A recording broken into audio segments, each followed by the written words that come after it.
Hola, clase. Senior Boyle here, and I would like to go over some notes with you today.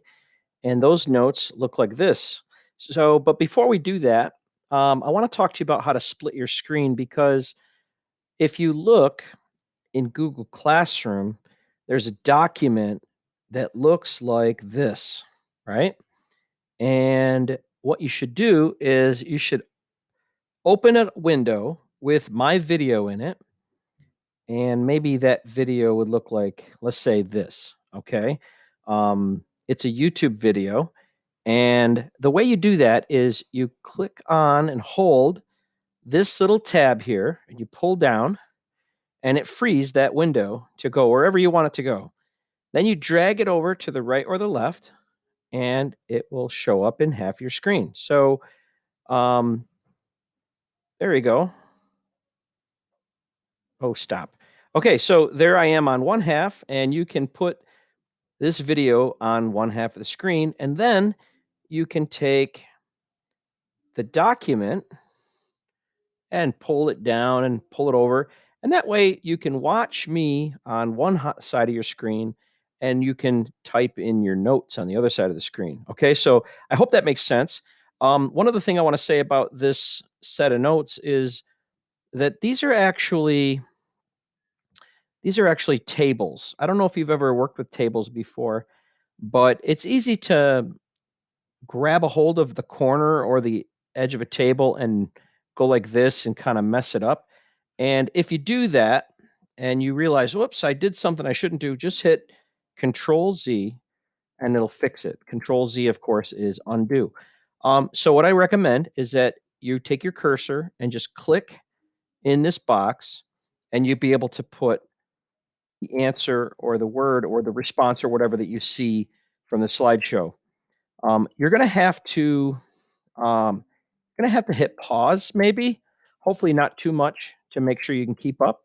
And I'll try to go at a pace that is totally doable for you. So let me close these couple of windows here and open. There we go. Here I am. I'm going to open this slideshow.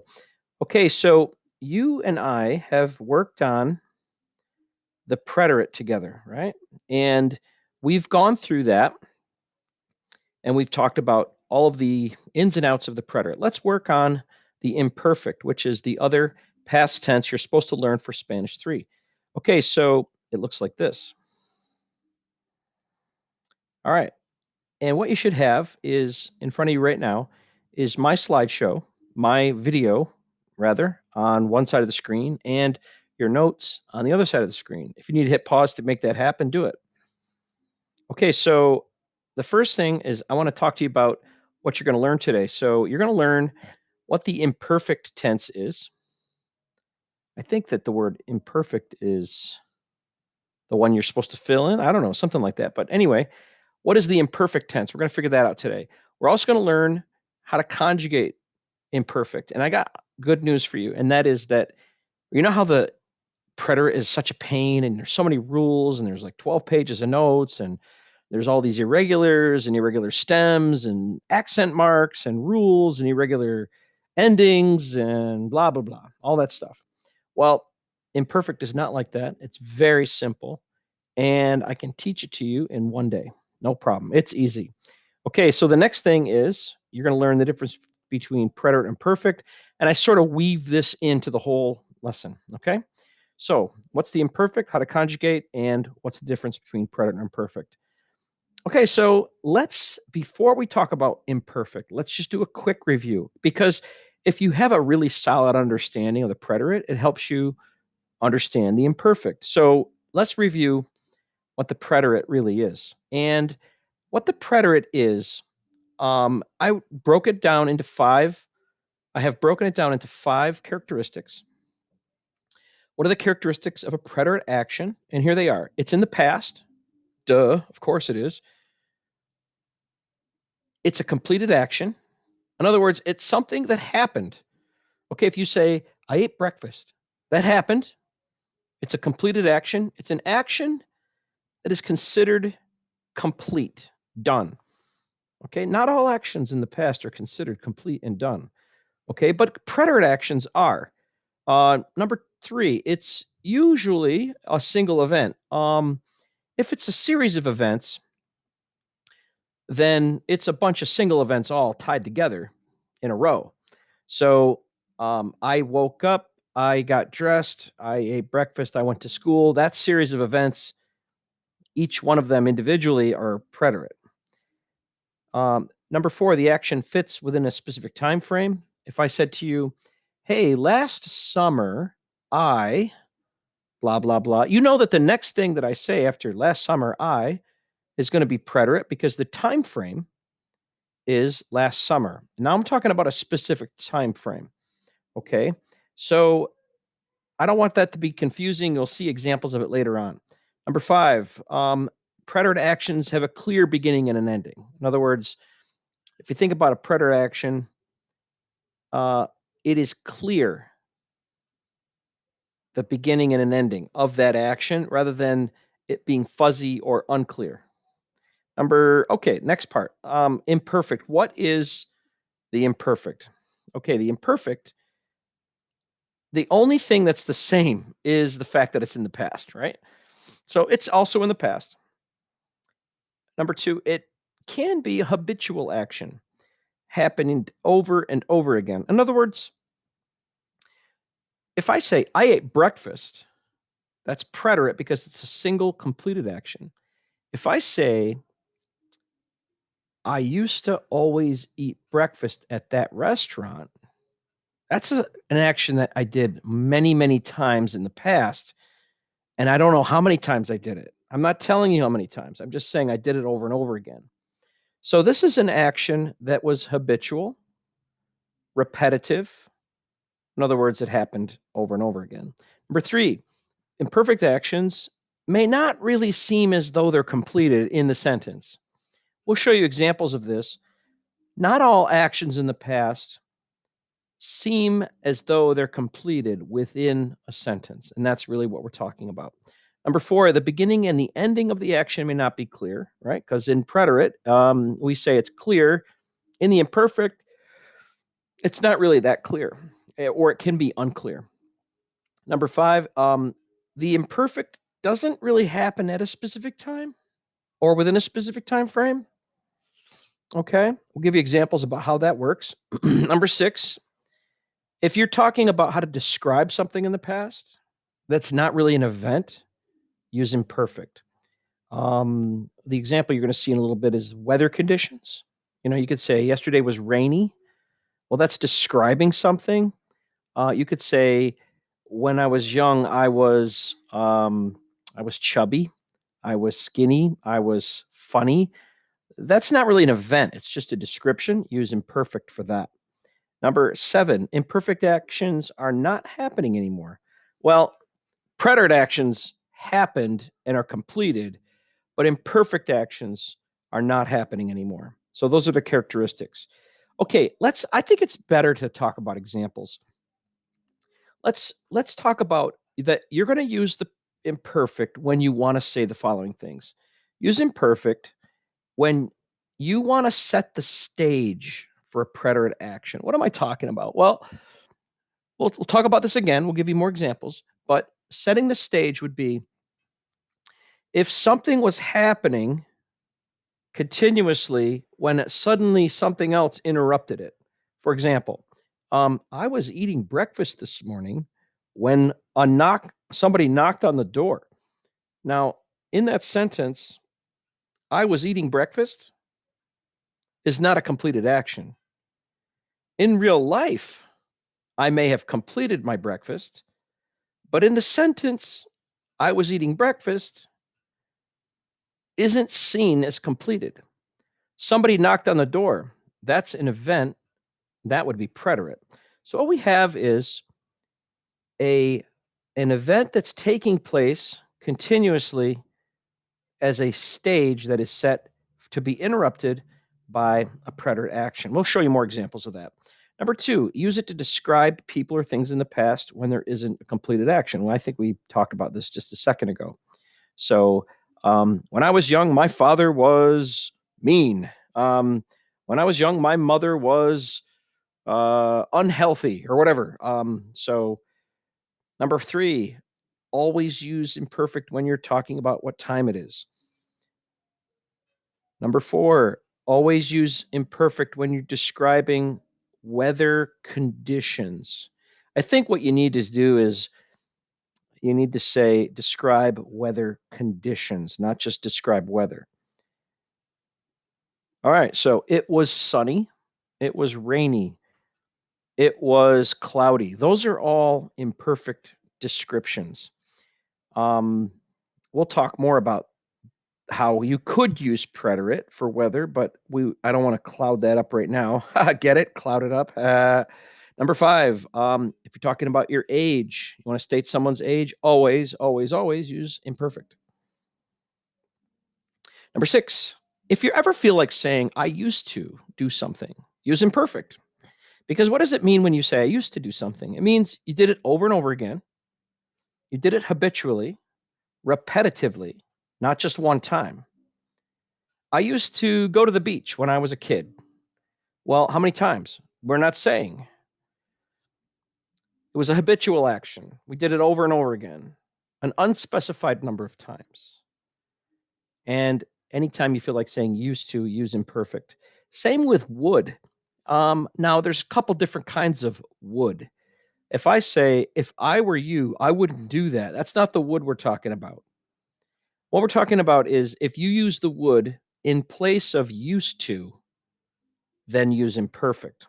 I'll give you an example.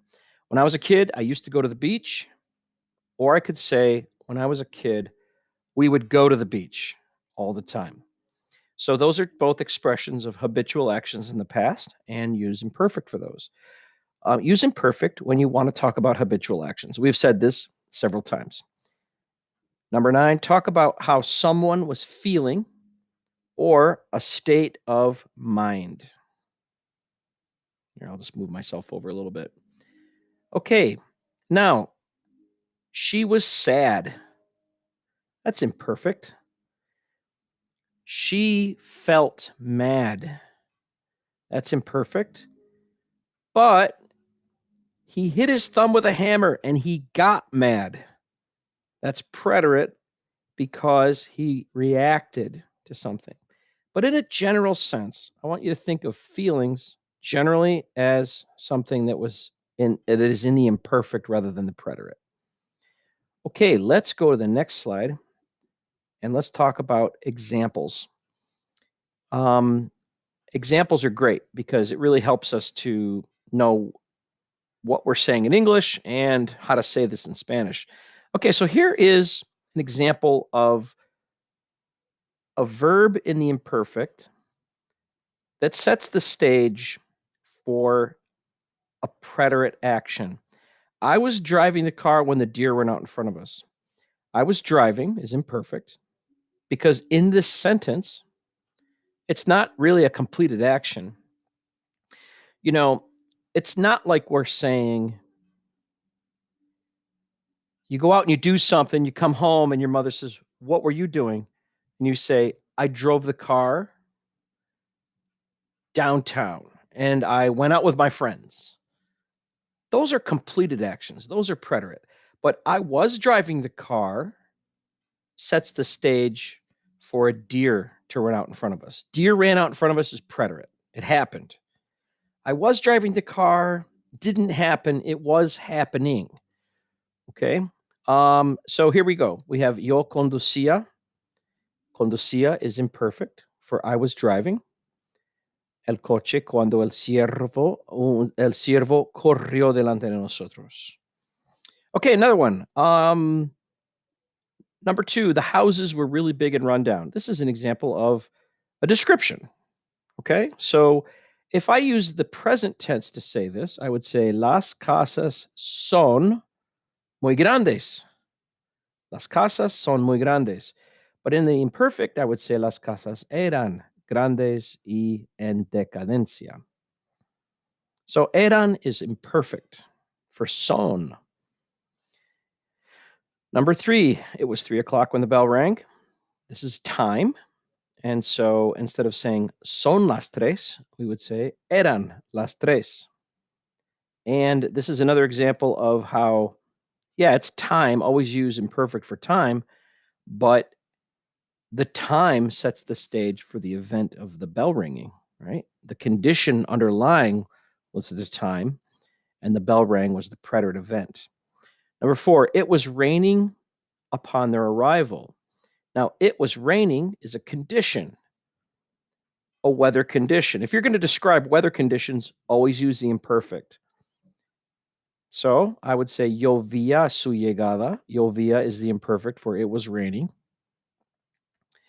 But you know what? If you wanted to say it rained, that's a preterite event, right? It rained at 3 o'clock. That happened. That's preterite. Or if you wanted to say it rained all day, you could use preterite. So I would say llovió. All right. So what's the difference? I don't want to get confused about weather. Imperfect describes the conditions. Preterite describes what happened. That's how I want you to think about all of these examples. In fact, imperfect describes how it was, what it was like, or what was happening, and preterite describes what took place or what happened. Okay. Hey, number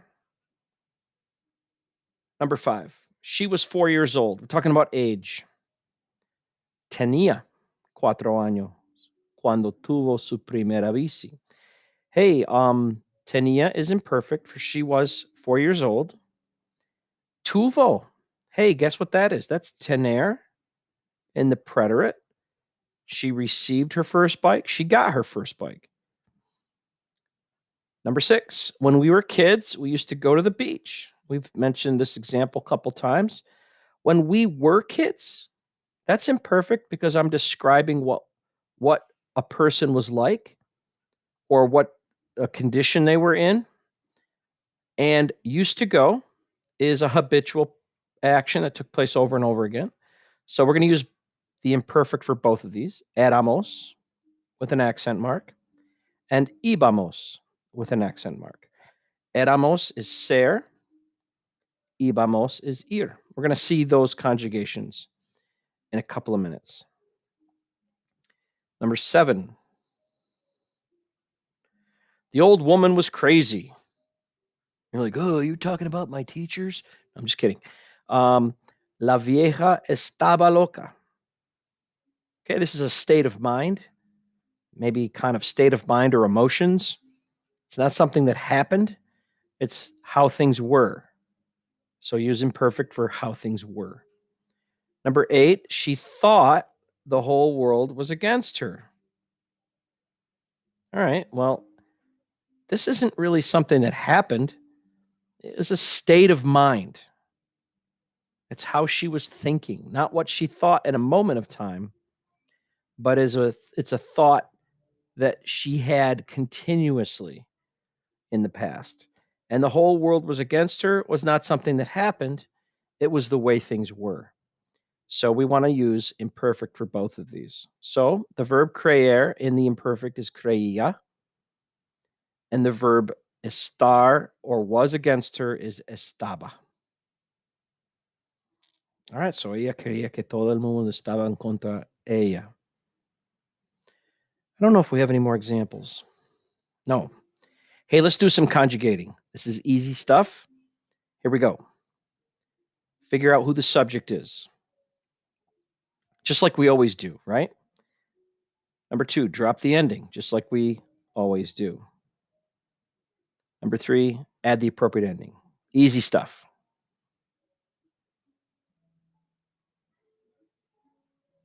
Okay, now you have little boxes.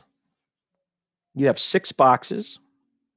I think it's pretty clear that the top box here is yo, the one right underneath is tú, and the bottom left box is ele usted. The top right is nosotros, vosotros, and then ellos, ustedes. I just have 4 quadrants. You have 6, but guess what? You can figure it out. Now the first thing you do is just drop the AR ending. But you know what? What I'd like you to do is just because we're on video and you have to fill in boxes, just type these out. So HABL is the stem. aba is the ending. Okay, so you have hablaba is I used to talk, or I was talking. Not I spoke to my teacher at that one moment in time, but I used to speak. The to form is hablabas. Is it hard to take notes typing, or is it? This is new, right? I mean, have you ever done this before? Um, Hablaba. I guess it's probably good practice for when you go to college and you have to take notes on a laptop in your lecture halls, and things are different there. I don't know. Maybe this is good practice for you guys. Nosotros hablábamos. All right, so a accent mark. And if you're wondering how to get the accent mark, remember if you have a Chromebook, go down to the bottom right and hit International Keyboard, and then you hold down the Alt button. No, wait. I think you click the quote button that's just to the left of enter, release it, and then hit the A. You do need to be able to do an accent mark here. Listen, we'll figure that out later. If you have questions about that and you're like, I don't know how to do accent marks, I'm a computer, just send me a message and I'll help you. Vosotros is habais, no accent mark. Hablabais. And ellos, ustedes. You could probably figure this one out. You could probably guess it's hablaban. Okay, so we have hablaba, hablabas, hablaba, hablabamos, hablabais, hablaban. It sounds really weird, right? It sounds like blah, blah, blah. In fact, that's where blah, blah, blah comes from, because blah, blah, blah means he was talking, he was speaking, he kept on speaking. Hablaba. Anyway, comer and vivir are going to be the same. So ER and IR verb endings are the same in the imperfect. All right, so we have ia. It's I accent mark A. Ias, I accent mark. Ia, I accent mark A. Hey, another thing you probably notice is that yo form and LA usted are the same for both AR and ERIR, right? It's the same. And through context, or maybe just say yo, yo comía, I was eating. Él comía. You might have to use a pronoun, okay? Nosotros íamos. Vosotros íais. And there's an accent mark on the I for every single one of these. And then ellos, ustedes, ian. Okay, now on the slideshow here, I have an IR verb too, but you don't have space for an IR verb. If you'd like to just put the endings there, that's fine. Just take the note the way whatever way you'd like. But remember that ER and I are the same. Ia, ias, ia, iamos, iais, ian. So we have vivia, vivias, vivia, vivíamos, vivíais, vivían. And yo vivia means I used to live. I was living. I could say I was living in Potsdam when COVID-19 struck the world. Yo vivía en Potsdam cuando COVID-19, and then I would use preterite to describe what happened. Okay, let's do one more thing. There are 3 irregulars. You know what? I tell you what, let's not. Let's quit. Yoo-hoo! Let's quit right here. I'm not going to ask you to do anything except an exit ticket. Okay? Tomorrow we'll finish the slideshow. We'll do some sentences, not tomorrow, the day after tomorrow. And then we'll go from there. You guys are great. Thank you so much for listening. Hope you have an awesome day.